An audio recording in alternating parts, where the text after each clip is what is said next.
Hi, this is John Linneball, and this is How to Handle the ACT and SAT Essay, IPAC.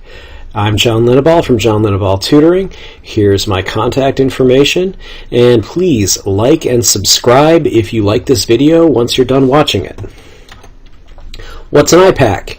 Is that a feature they had on Camaros back in the 1980s? No, that's an IROC. Is it a political action committee? Irish? Italian? Israeli? Nope, well, maybe there was such a committee, but I don't mean that. What's an IPAC again? Is it that syrup you use to make yourself vomit up poison? No, that's Ipecac. You guys, I got 8 crates of Ipecac from Mort, all on my tab. Now, whoever goes the longest without puking gets the last piece of pie in the fridge. Okay, here we go. How's everybody doing? Good so far. All right. Nothing yet. Ooh, $1. Is it one of those animals from which we can get nice wool? No, that's an alpaca. IPAC, it means issue, position, analysis, and counteranalysis. So when I'm looking to go somewhere, I pack with my nice luggage here. So I pack before I go. How does that apply to the ACT and SAT essays? Well, simple. First, on either of those essays, you want to find the issue. What's the issue here? Position. What's the author's position on the issue? Analysis. How does the author of the article in the SAT question or of each perspective on the ACT question analyze the issue and support his or her position? Counteranalysis. How, if at all, does the author address counterarguments to his or her position? The ACT essay. The issue is stated at the top of the page. They'll give you the topic. And then there are 3 perspectives, and each perspective analyzes the issue. Those perspectives are often counterarguments to each other, and you should also think of your own counterarguments to each perspective. You should address these counterarguments when creating and stating your perspective, or saying which one you agree with and which one you don't agree with, if you agree with one mostly, and so on. The SAT essay. The prompt includes a persuasive essay for you to analyze. A lot of the time it's an editorial from a newspaper, perhaps a magazine, something like that. The issue and the author's position on the issue will be in the box following the essay. They'll have instructions before the essay, then you'll read the essay, then you'll see a box that asks you to analyze it, and they will tell you what the author's position was in case you weren't able to figure it out. And that will also tell you what the issue is. The analysis you make should discuss ethos, that is, authoritative opinions, facts, common sense, generally accepted wisdom. Pathos, which is appeals to emotions, sensory language, powerful word usage, which is also known as rhetoric. And logos, which is logic. You can tell that logic came from logos, right? Don't panic if you can't remember the words ethos, pathos, and logos. If you forget them, simply discuss facts, emotion, and logic. So use the Toastmasters method. That's from a club called the Toastmasters, where they teach you how to give great toasts. No, not the bread that you put in the toaster. When you salute somebody, when you make a little speech about somebody or something. So the Toastmasters method, from what I've been told, is 1, tell them what you're going to tell them. 2, then tell them. 3, then tell them what you just told them. So in your introduction, you'll tell them what you're going to tell them, then you'll tell them, and then you will tell them what you just told them. Hi, I'm Aaron Paul, and I'm about to call you a bitch. Well, okay, Jesse, you could do that, but unless your whole essay is going to be about your calling people bitches, that's probably not the best opening, but hey, that's a pretty good try. Alright, so on the official ACT essay test, we're going to answer an official full-length test available online at this URL here. So you can see it's from the ACT.org, and this is the latest one that they've released. So we're going to do it. I'm going to do this writing test in the time allotted, which is 40 minutes, or real time. Then we can go over the answers.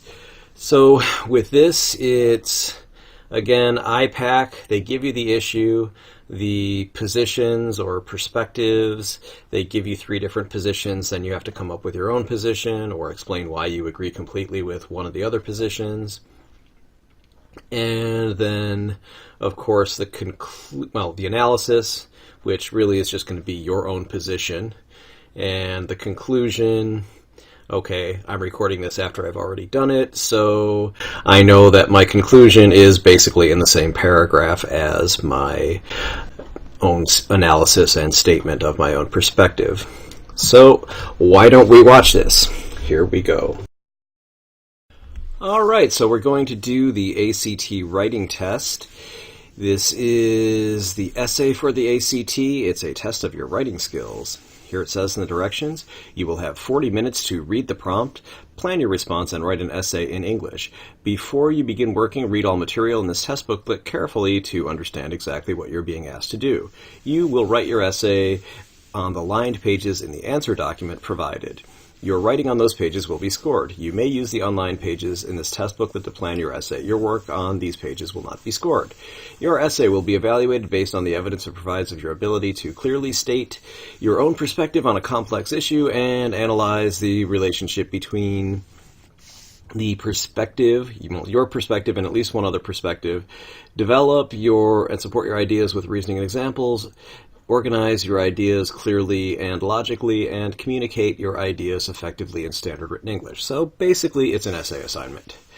Lay your pencil down immediately when time is called. Do not open this booklet until told to do so. Those are always going to be the instructions. This is the 2018 sample from the American College testing, and I've already listed the URL on the slide before this.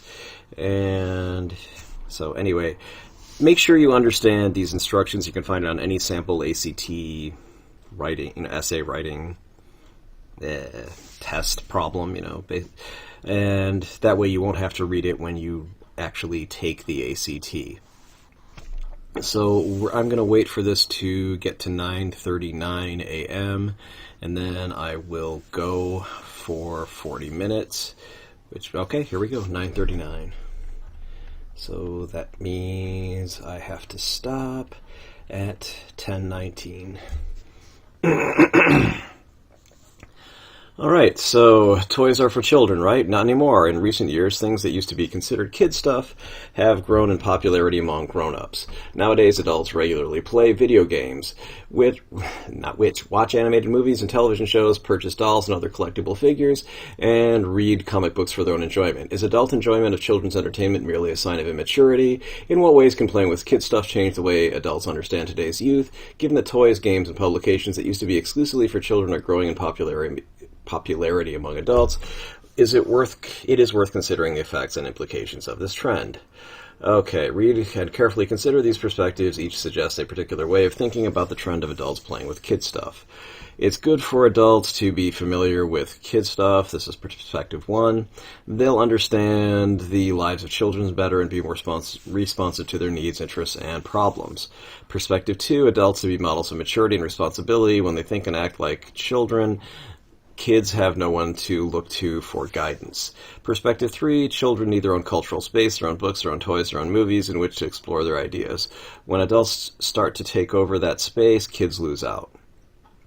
Write a unified, coherent essay about the trend of adults playing with kid stuff. In your essay, be sure to clearly state your own perspective on the issue and analyze the relationship between your perspective and at least one other perspective. To develop and support your own ideas with the reasoning examples, organize your ideas clearly and logical, and communicate your ideas effectively in standard written English. Your perspective may be in full agreement with any of those given, in partial agreement, or in completely different. All right, it's like Monty Python, and now for something completely different. So let's go to Word here. Let's get started. Okay. So, first the issue. The issue of the cultural trend of adults playing with children's toys, reading children's books, and otherwise consuming cultural products intended for children has caused quite a debate in today's society.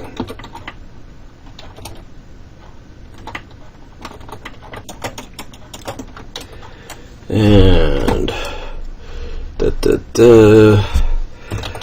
one perspective. Oops. So anyway, this is the issue, and then the perspectives are going to be the positions, the P in IPAC. So here's the I, the issue, here's the P. Okay, one perspective is that when adults consume cultural materials intended for children,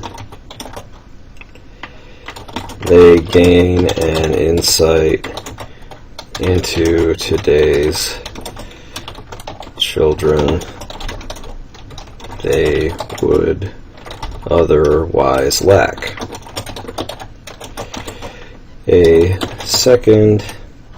Otherwise lack, giving them empathy for and insight into the minds of these children. The second perspective is that adults are meant to be okay, oops.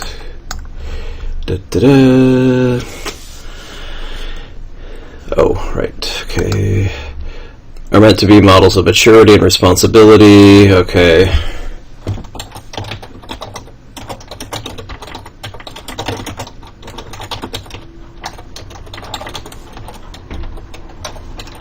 To quote the prompt, the essay prompt, and that when adults use children's resources or use media resources, toys, and other materials meant for children, they behave immaturely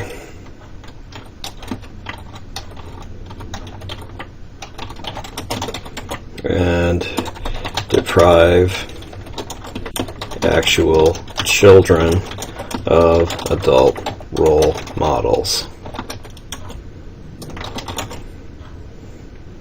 The third perspective is that, okay, children need their own, okay.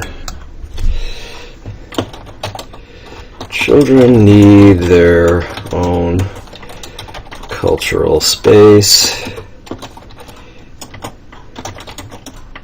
with toys, movies, books, websites, music, and so on that adults do not use. And that when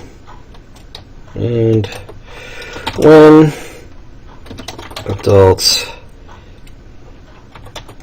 infringe upon upon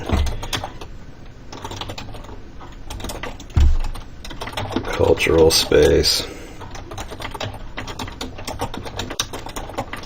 the children lose out.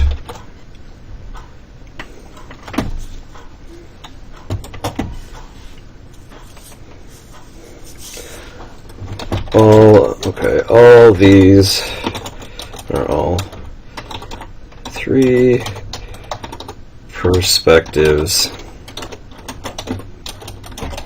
make valid points,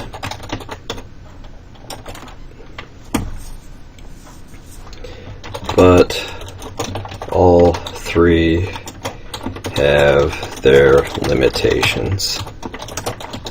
The best approach to this problem, put it in quotes, is simply for adults to balance their consumption of children's media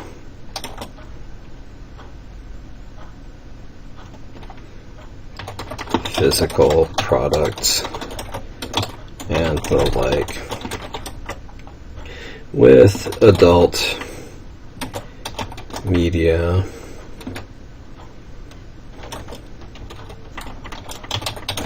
I do not mean pornography.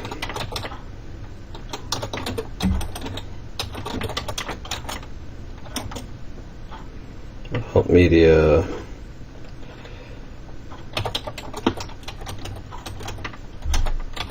physical products and the like.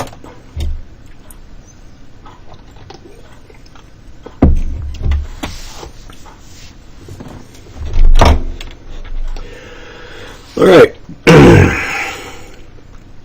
So what we have here is then we go into the analysis here. So first we have to state the first perspective.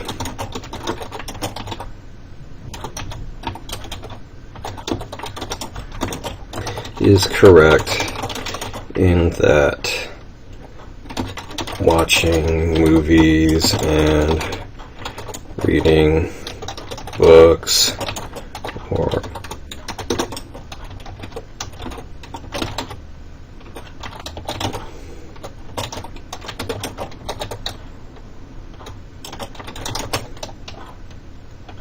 watching movies or otherwise consuming, and I'm going to say using media products aimed at youth, not media, that would mean something completely different. Okay, aimed at youth, gives adults insight into the concerns of today's children,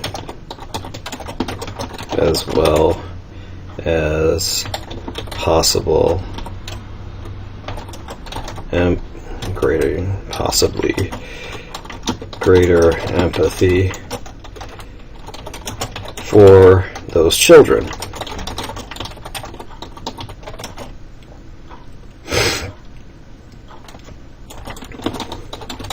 Certainly, movies, music, and young adult / children's books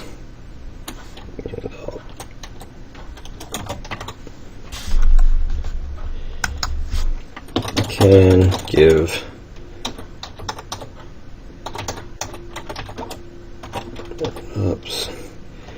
a view into the minds of teenagers and children to the extent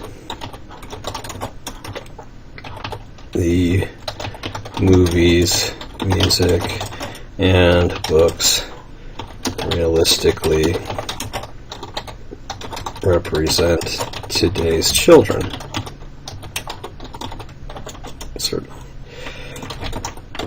However,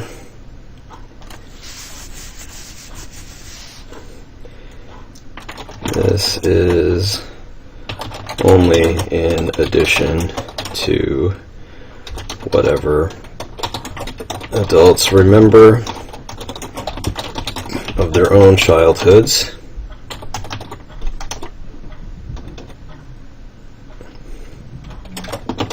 and usually isn't going to be very different from what they learned and experienced in their own youth, except for trends in clothing, music,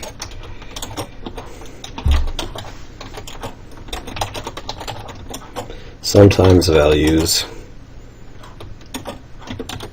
actually do change radically, as in the generation gap between the World War II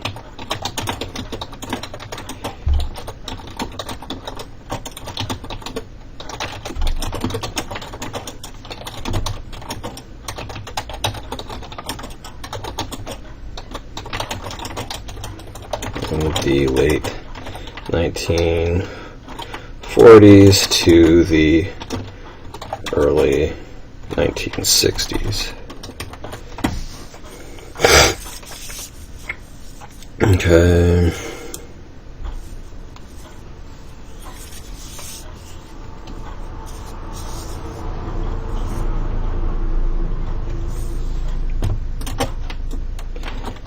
This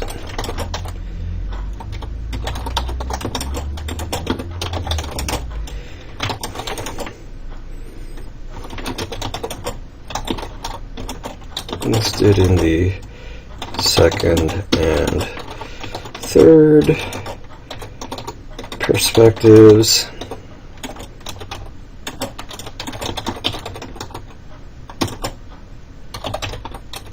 below.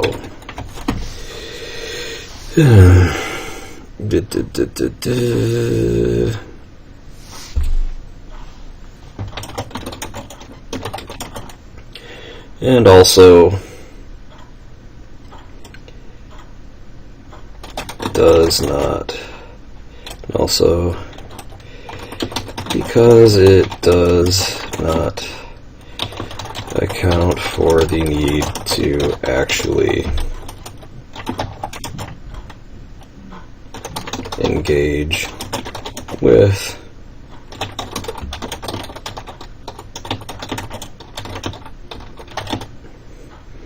in discussions. Engage, alright, in discussions with today's children to find out what their concerns are and what, if anything, adults should do to help them.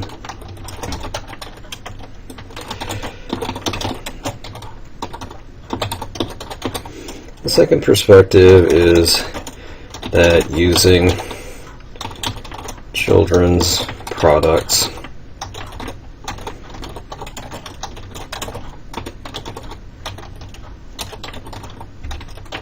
whether physical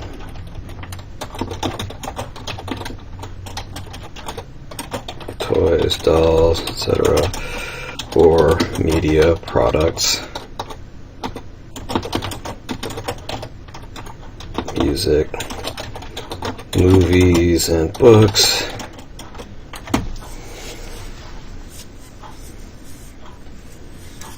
is simply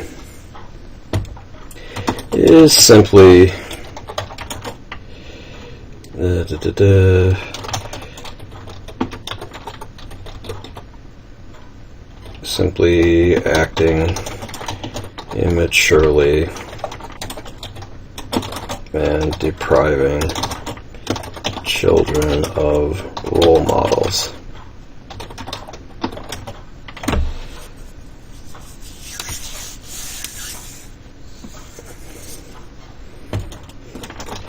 This perspective is lacking in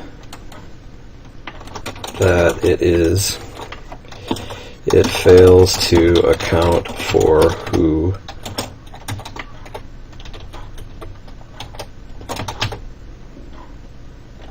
who produces children's toys and media, namely grown-ups.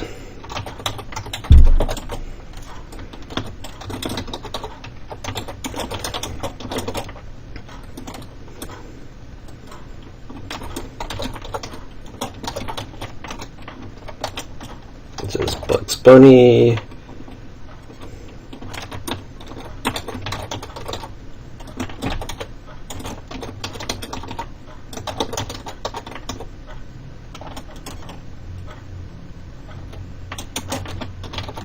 while aimed at children, have many references and jokes made by adults for adults.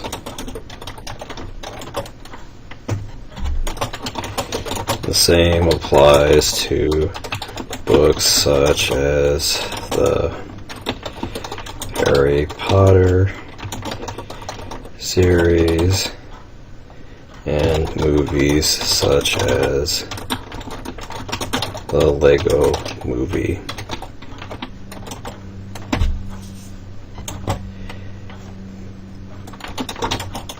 These cultural products allow for adults and children to bond over the same media, since there are elements both children and adults can enjoy. Furthermore,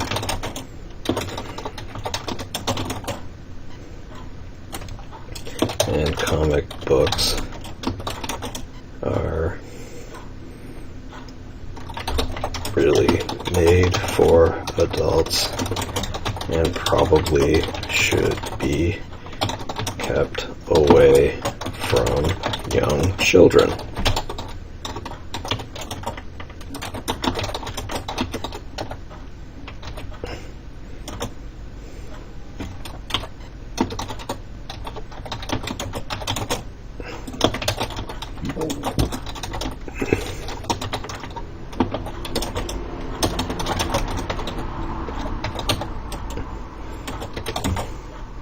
And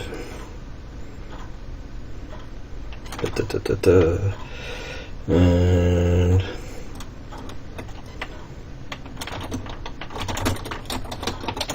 The Dark Knight,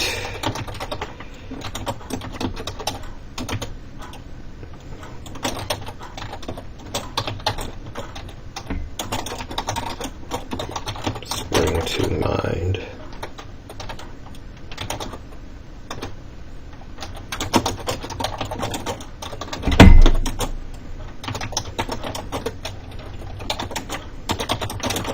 Such as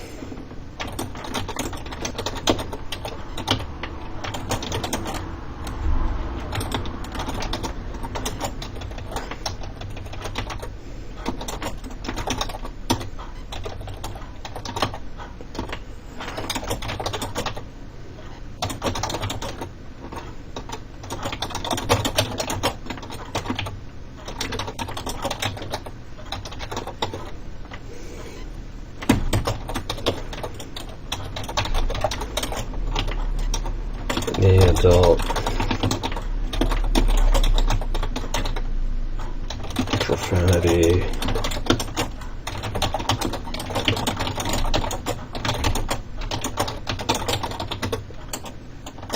should children.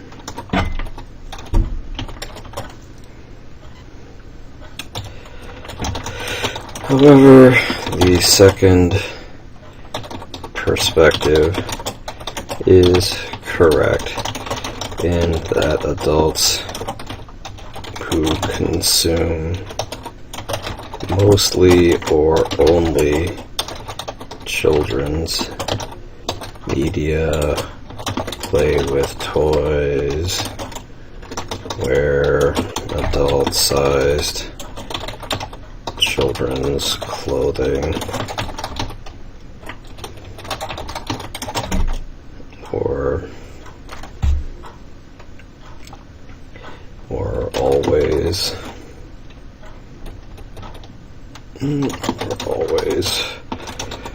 wear t-shirts with cartoons.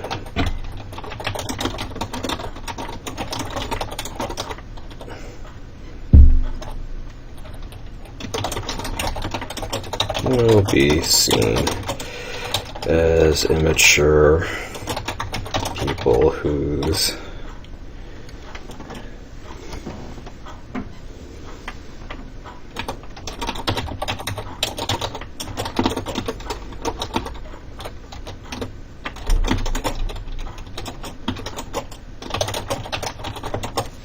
at some point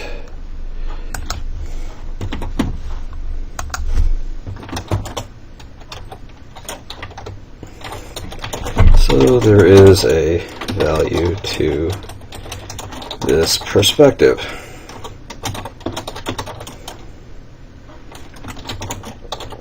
The third perspective, that children must have a cultural space to call their own, with ideas that belong only to them, is valid and has existed since the of humanity. The interests of children are different from those of teenagers, which are different from those of adults.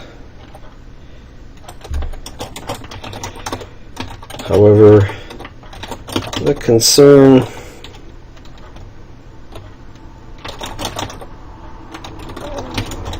is not particularly pressing, as children are fantastically creative and can skip from one cultural product to another at the drop of a metaphorical hat.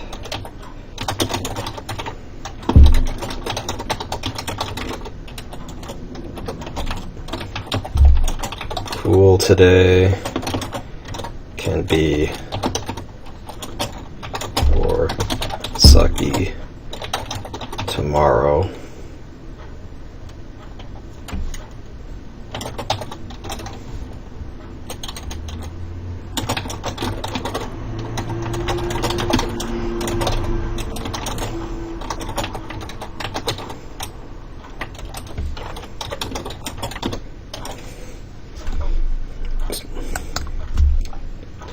And the fastest way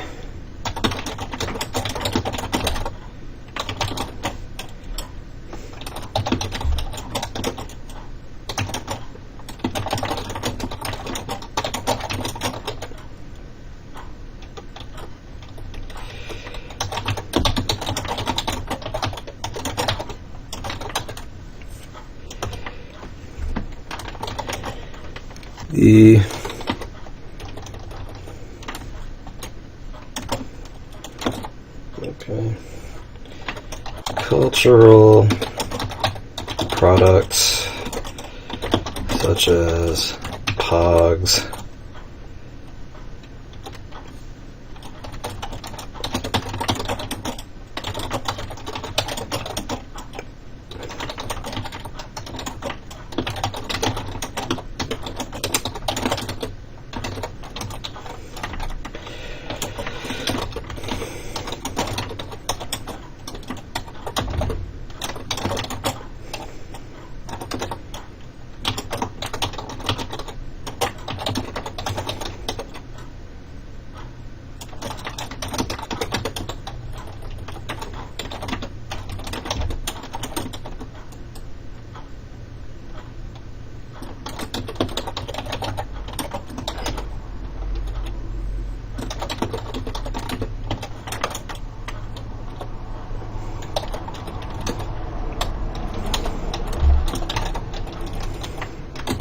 wax and wane in popularity.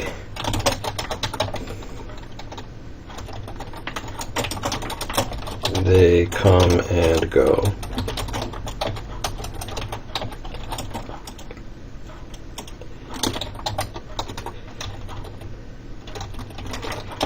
While adults still use Facebook,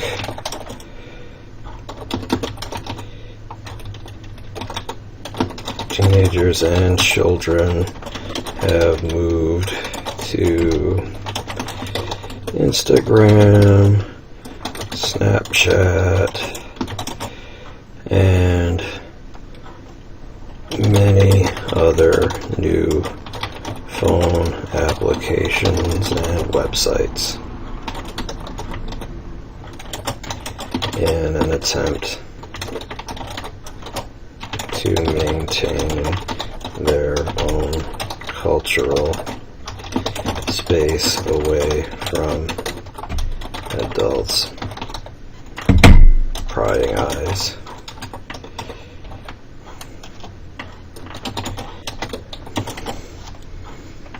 Main thing, okay.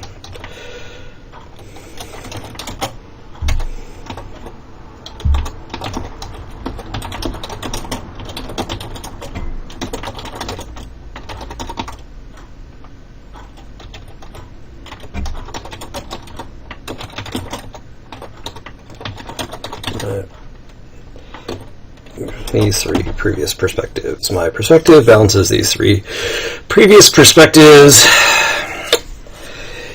Okay.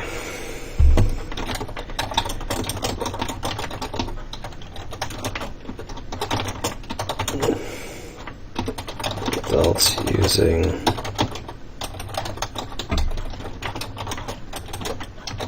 products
most people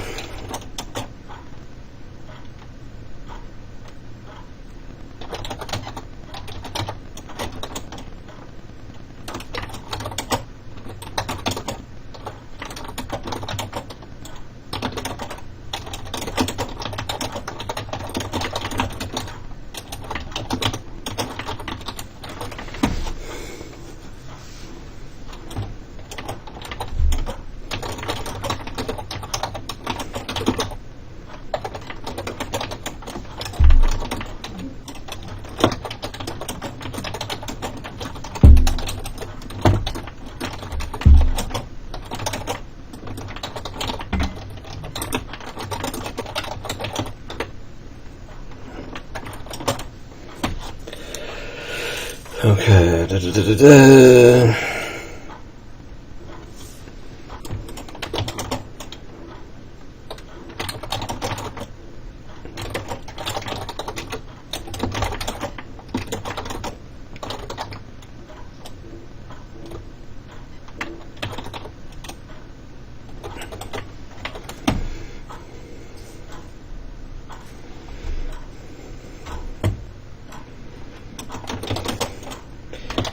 Children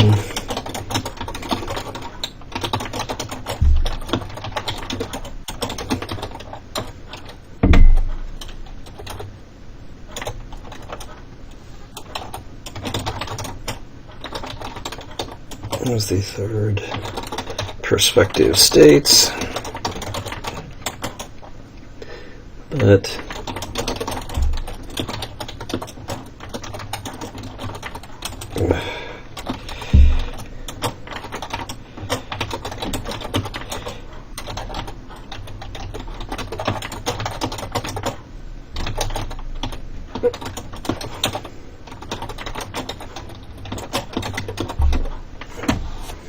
isn't going to dominate children's spaces. Isn't going to dominate children's spaces.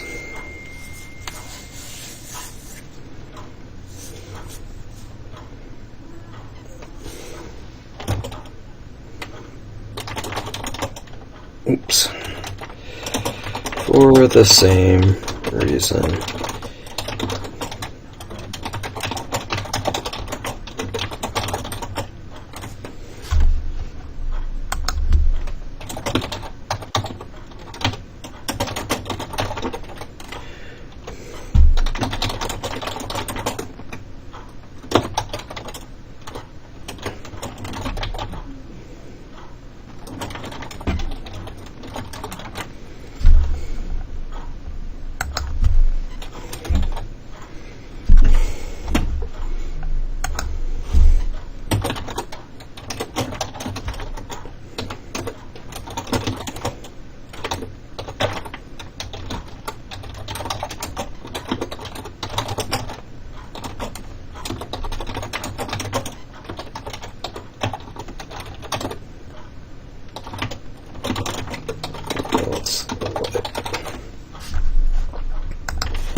My perspective balances.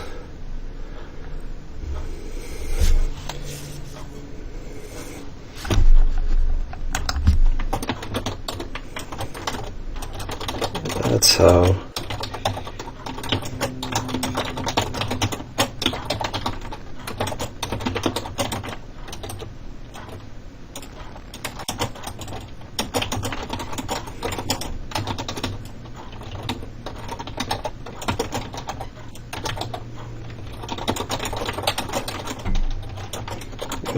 the culture, the schools, etc. But then they go off and then they add to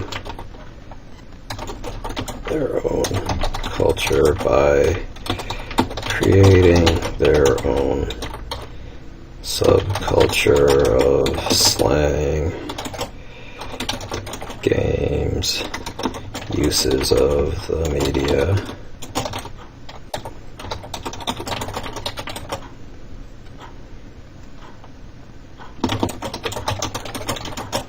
Such a way to create their own home, their own space in society.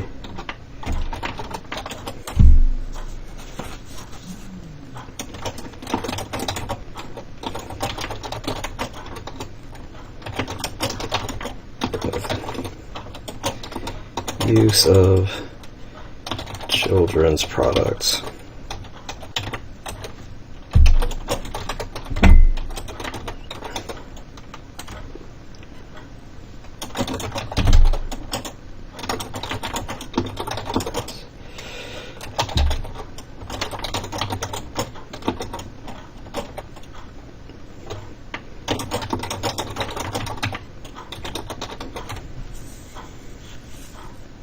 For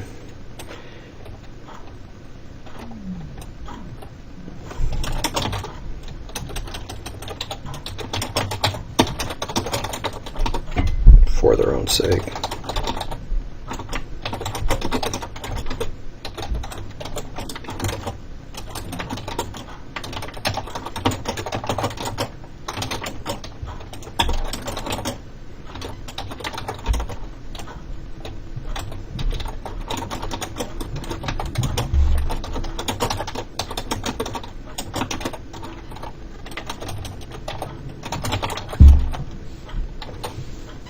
Alright, we're done here.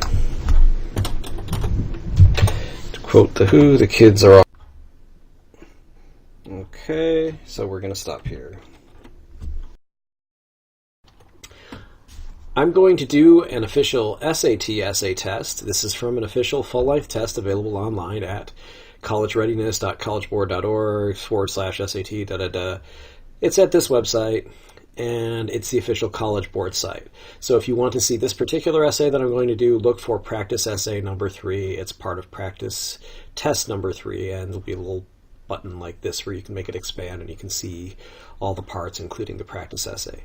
I'm going to do this test in the time allotted, which is 50 minutes or real time. So this is a really long video. Then we can go over the answers.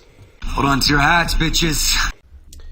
Alright, so we're going to start with the SAT practice essay number 3.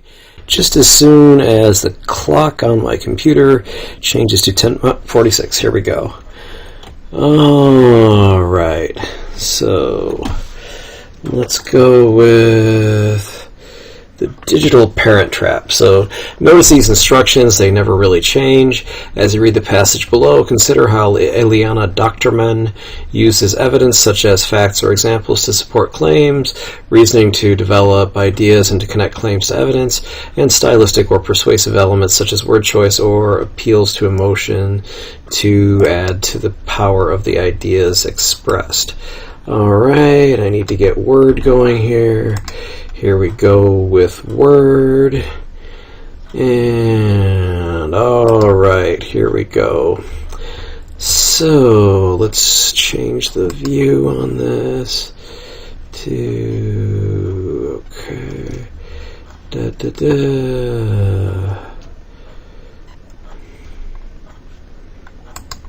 Page, alright. So we're going to increase this a bit. Zoom. Okay, zoom. Let's make this 200%. Alright, so the first thing we're going to do is we'll write the introduction. Normally I would say if you're doing it on the fly, save a few spaces to write, to write it in so it'll match your evidence, but since I have the benefit of a word processor, I can just do this. In the persuasive essay. Okay, what is the title? Eliana Doctorman. Okay, what's it called? Okay, the digital parent trap. Okay, August 19th, 2013. Okay.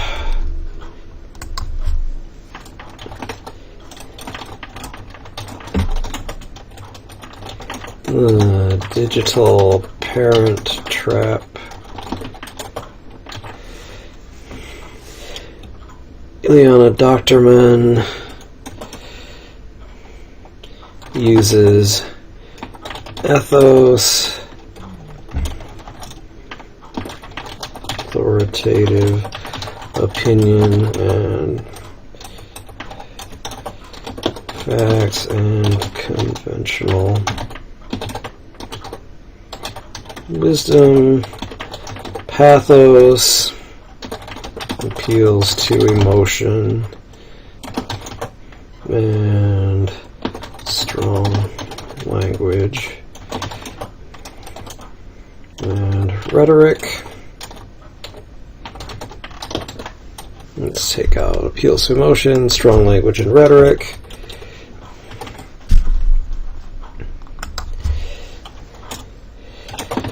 and logos, logic, to support her argument. Okay, what is her argument? Let's go down to the bottom. Notice that the introduction is such a boilerplate thing that I don't even have to actually have read what the point is to start making that. Okay, an argument to persuade her audience that there are benefits to early exposure to technology. Okay, that there are benefits from children's early exposure to technology. Okay.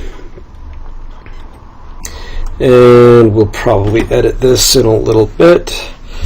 Let's leave some space here. Okay, on your written thing you would actually leave some space. So, let's go for it. Among the examples of ethos used in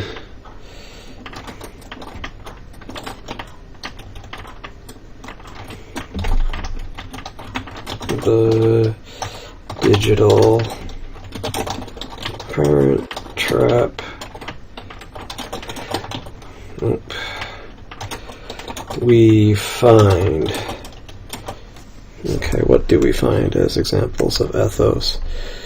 Okay.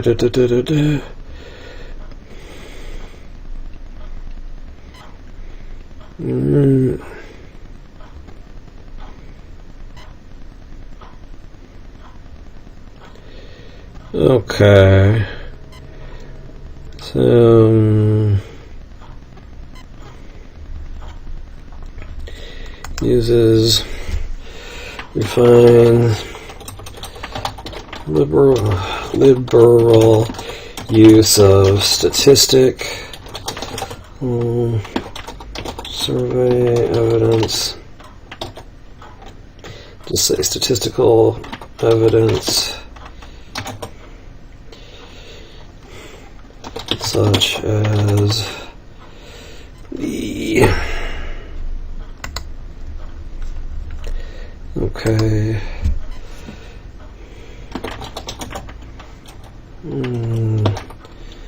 does the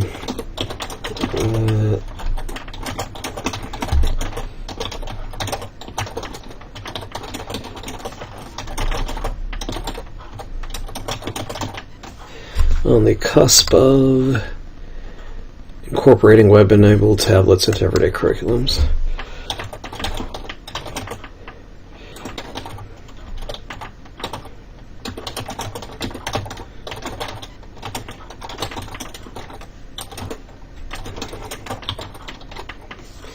Into everyday curriculums. Some people would use curricula, but anyway. Alright, fine. We'll get rid of this extra space.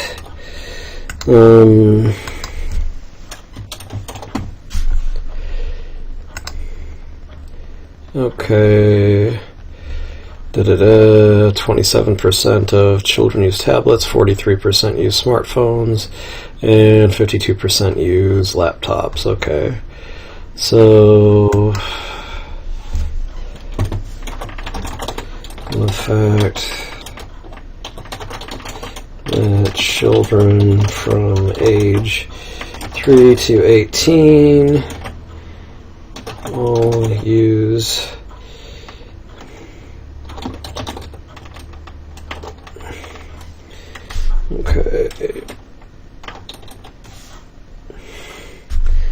that the majority of children from the use some sort of electronic device. 27% use tablets.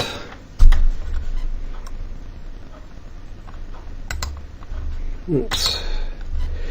27% use tablets, and 43% use smartphones, and 52% use laptops.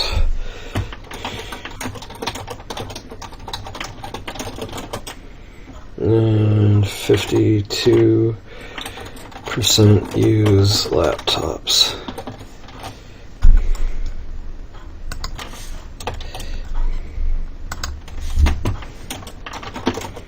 These statistics would be better if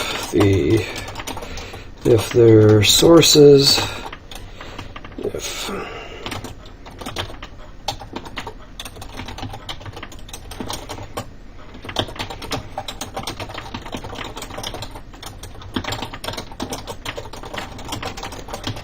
their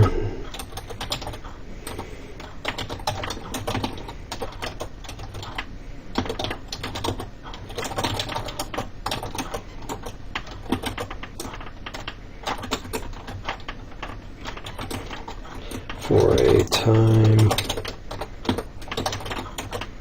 magazine opinion piece. Okay.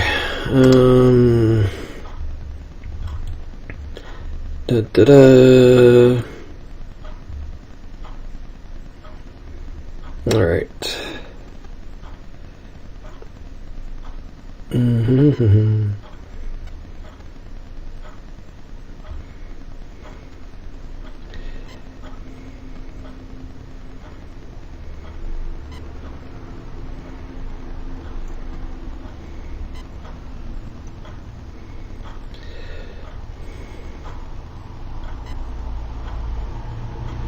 Okay.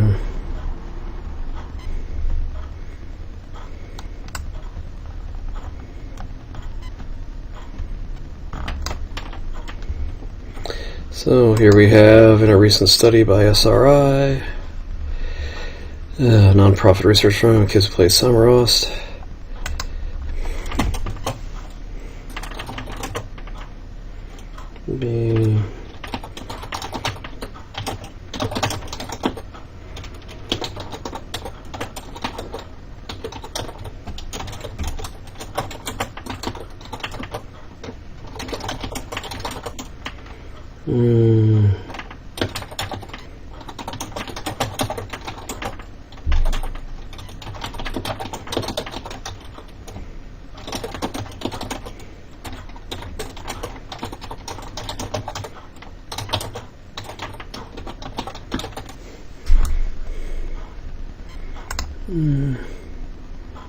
Logic tests, okay.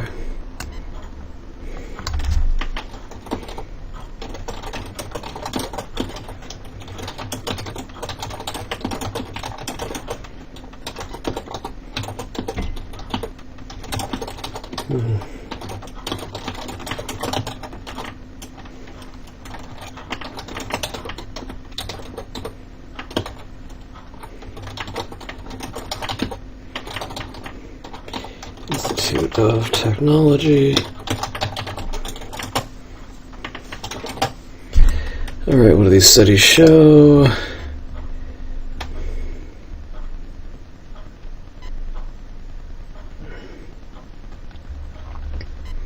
That, okay.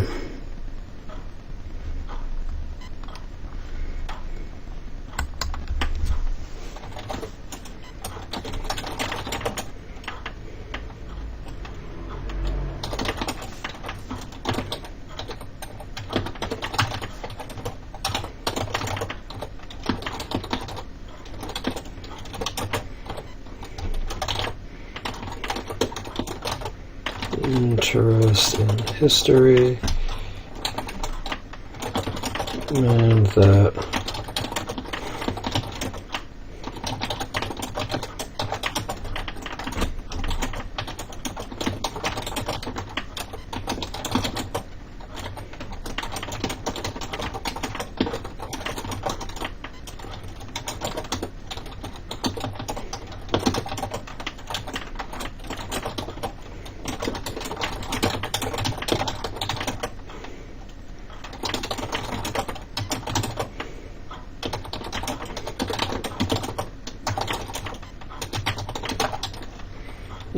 digital world exercises. Okay, another digital world exercises, okay. No, okay. 10% of what they read. 10% of they read, 20% they hear.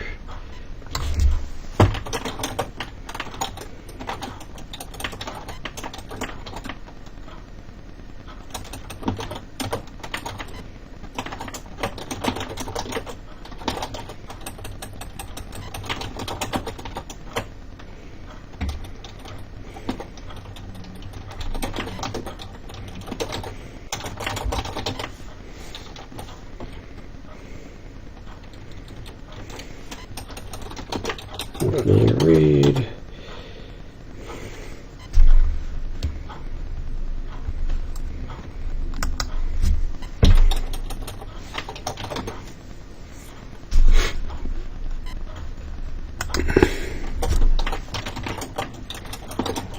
These statistics certainly support the contention that video games and other computer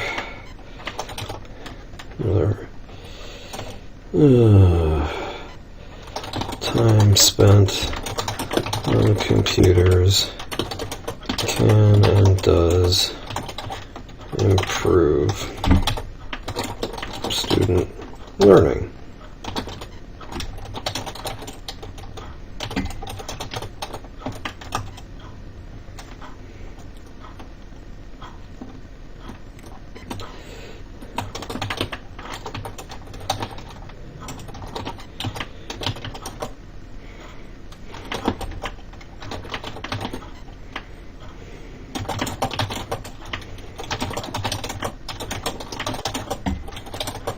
Strong, effective word.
Citing to the problems of cyberbullying.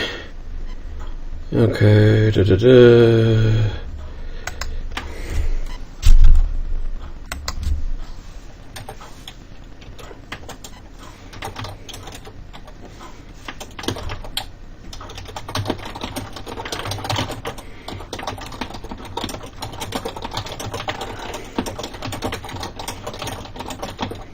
Peer.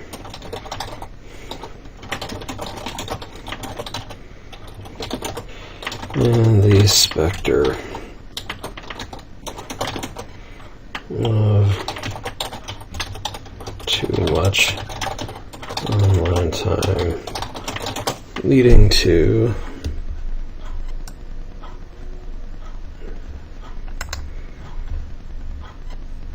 Okay, obesity, violence, and okay, nope. Watching too much TV can lead to, okay.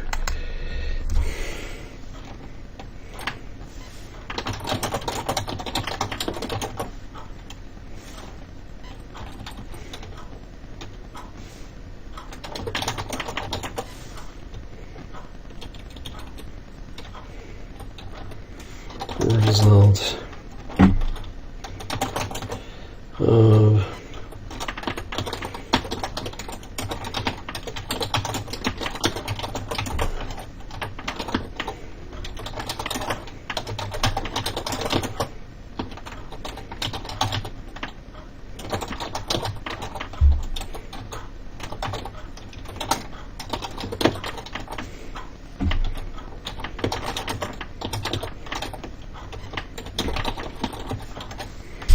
obesity, violence, and attention deficit hyperactivity disorder. Okay,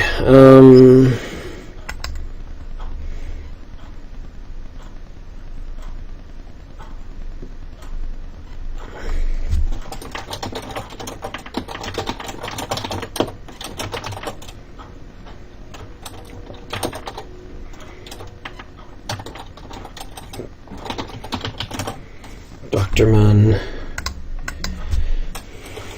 states,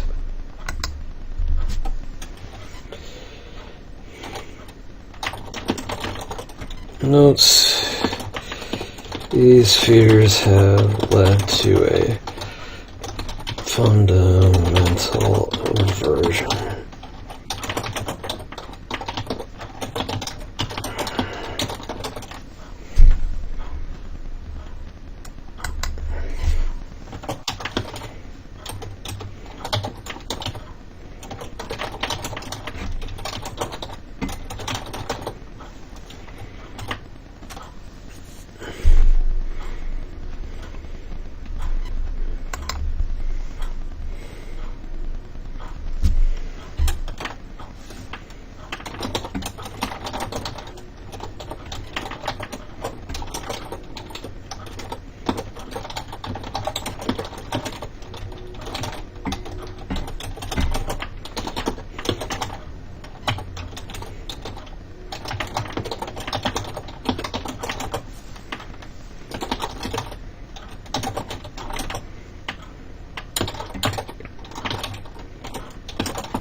Mimi Ito.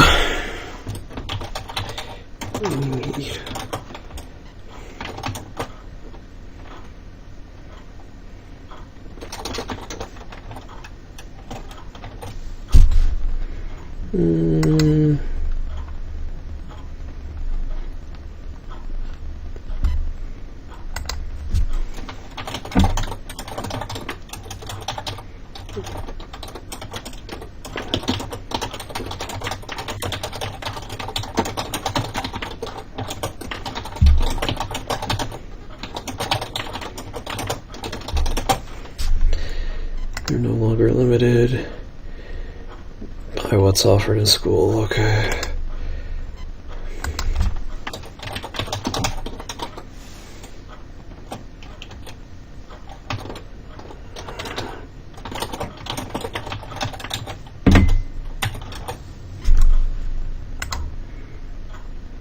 Okay.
is way more brain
Okay.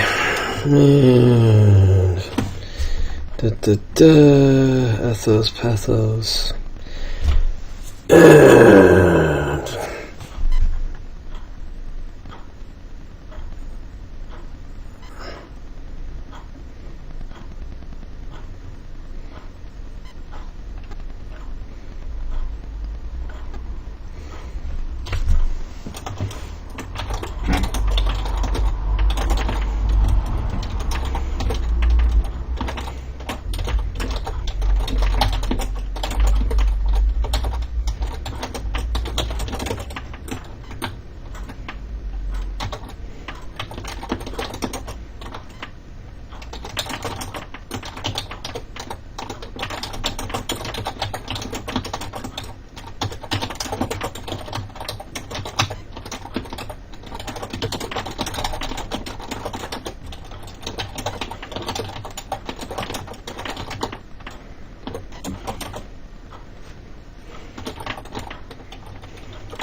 so we see here that we can argue that there is actually a counter-argument that in this particular essay, Ms. Doctorman actually does a very nice job of citing to the 2-hour screen time limit, the American Academy of Pediatrics. So in the same paragraph,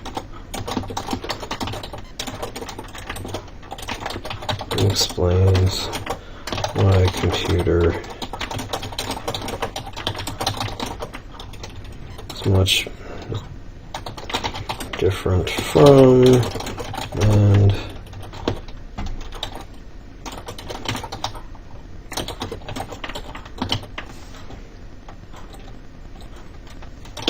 much more beneficial than what? Then time spent in front of a television.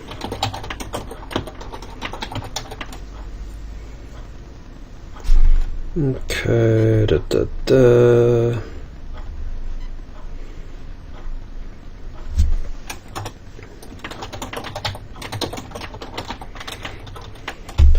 And Dr. Man, it's not spelled with 2 N's, it's just spelled with 1. Dr. Man.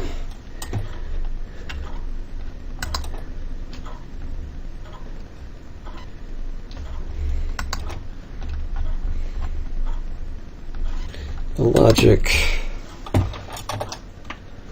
logos,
Okay, so the logic used in the document's article is simple. If something is pleasurable, children should not be exposed to it and large enough to cause harm. Okay.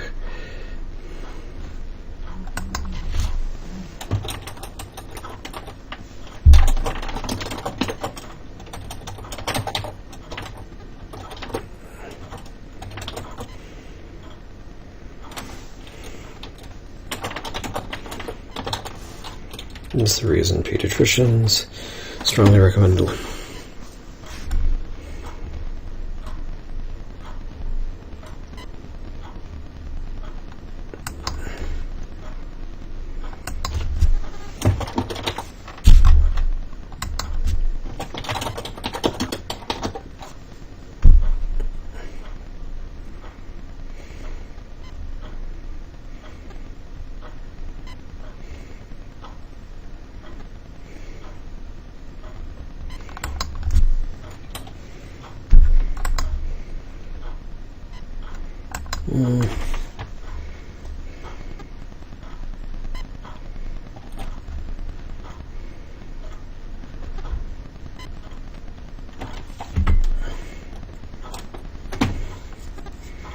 So the logic user. Okay, so uses ethos.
put in semicolons since we're using a lot of commas here. Pathos.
Okay.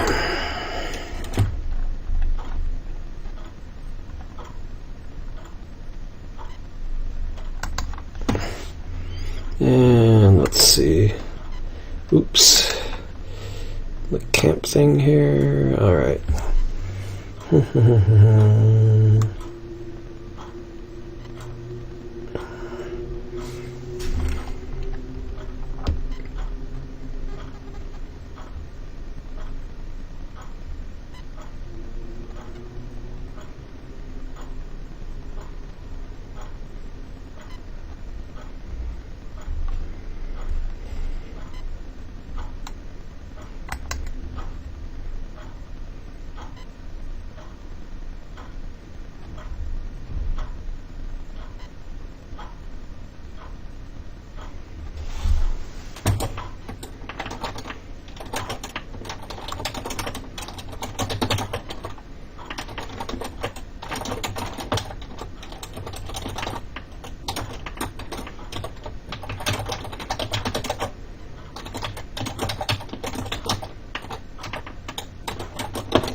California, okay.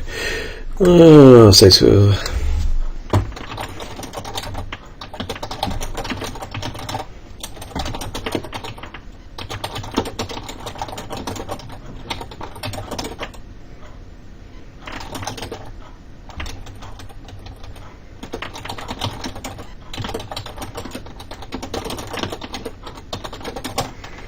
Making arts and crafts.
Alright, oops, as noted above.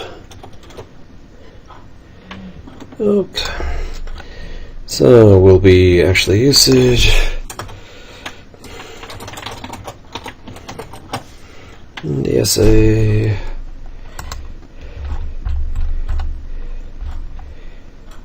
Digital parent trap.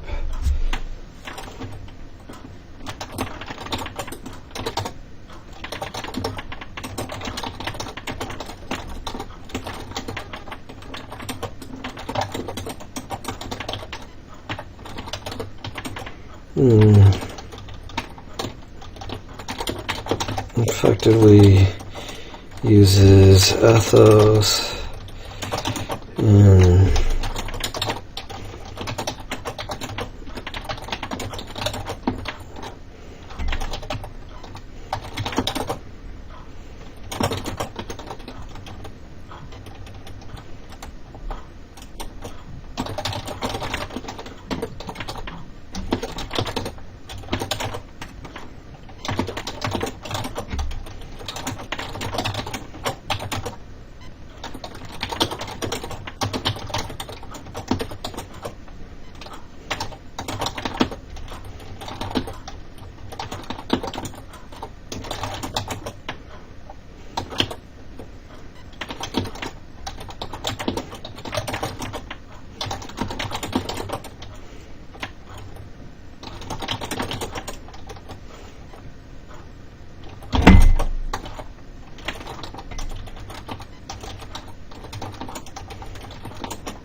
Alright.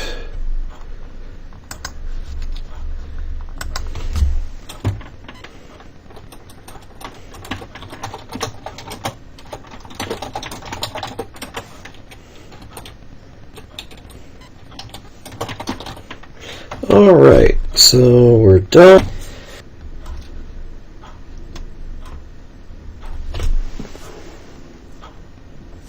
Oops. Okay.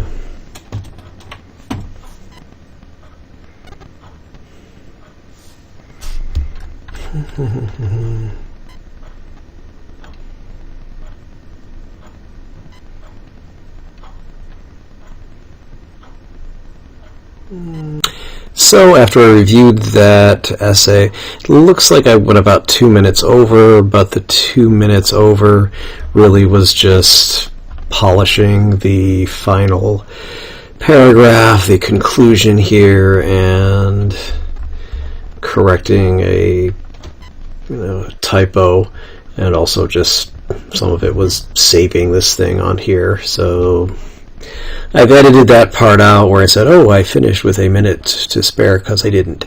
But with the time that I did spend on it, if time had been called in a real-world essay scenario, it still would have been a perfectly good essay, since I'd have a conclusion, have an introduction, have the ethos, pathos, logos, paragraphs.